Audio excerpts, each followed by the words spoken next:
She laughed when she said it. Right there, in front of everyone. Don't take him seriously, she said, tilting her glass at me. He's just admin. The word slipped out like a joke, and polite laughter rippled around the table. I smiled, not because it was funny, but because I knew something she didn't. Her fiancé, Daniel, turned to me, curiosity written across his face. And what exactly do you do? I met his gaze, steady and calm. One word. I said, cybersecurity. And just like that, the laughter died. Her parents froze. Daniel's confident smile faltered. She blinked. Confused at first, then panic washing over her, as if she realized she'd mocked the wrong person. I met Clara 3 years ago. Marketing, vibrant, loud, colorful. I was quiet, methodical, the one behind the screens, keeping the company from imploding. She liked how calm I was, said I made her feel safe. I fell for her smile, the one that made everything seem lighter.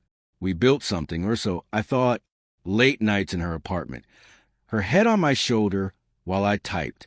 She whispered that I was the backbone of everything. I believed her, until the tone shifted. Missed calls, excuses, laughter that wasn't mine. She started dressing differently, staying out later, drifting away. When I'd ask, she said I was paranoid. You see patterns where there aren't any, she'd say. Funny thing, I do see patterns. So I watched, quietly, patiently. One morning, she left her laptop open. I didn't need to dig deep. Emails, messages, photos of her and Daniel. The client, she claimed, was just a friend. The betrayal stung, but more than that, the irony. She'd mocked me for being invisible, forgetting that I saw everything. I didn't confront her. Not yet. Rage is loud. Revenge is silent. For weeks, I planned every system she used at work. I built it. Every report, every password, every proposal ran through me. I didn't want instant ruin. That's easy. I wanted her to feel it. Her emails bounced. Project files vanished. Analytics reports showed zero engagement. Management panicked. She panicked. I stayed calm, professional. We're looking into it, I'd say. Then I sent an anonymous tip to compliance. A few screenshots of her using company resources for personal promotion. A warning followed. Her department whispered. Confidence cracked. And when she quit, righteous, defiant, I didn't stop her. I let her walk straight into Daniel's company, the very one I'd been contracted to audit. And that brings us to tonight. Engagement dinner. Her in a silver dress, him beaming, oblivious, and me, the ghost she thought she buried beneath ambition. Daniel had invited me, unaware. He'd heard my name from the firm and wanted to connect. I said yes. Why not? She saw me first. Color drained from her face. Then the mockery, her shield. Just admin.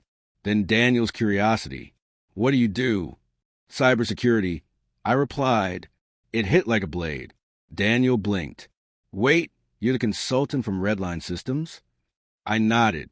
Her mother's fork slipped. Her father looked down, pale. They realized the company Daniel worked for had just been flagged for a massive internal breach. I was leading the audit. I didn't need to speak. I just looked at her. She understood everything. Every file she sent, every message she thought safe. Daniel excused himself for a call. His phone lit up. An email from my team. Company accounts frozen, pending investigation. Her lips trembled. What did you do? I smiled faintly. Nothing you didn't teach me. Afterwards, she followed me outside. Rain had started. Cinematic, fitting. You ruined me, she whispered. No, I said softly. You did the moment you decided I wasn't enough. She wanted to scream, to blame, but her voice broke. For the first time, she looked small, fragile. I walked away before she could find a sharp insult to hide behind. This wasn't revenge anymore. It was closure. People think revenge is destruction. It's not. It's control. Taking back the narrative they stole. She called me just admin. Now, every time she checks her email, every client pitch, every company she applies to, she sees a shadow of that one word and remembers a night she laughed and the room fell silent. I didn't ruin her life. I simply reminded her who I was.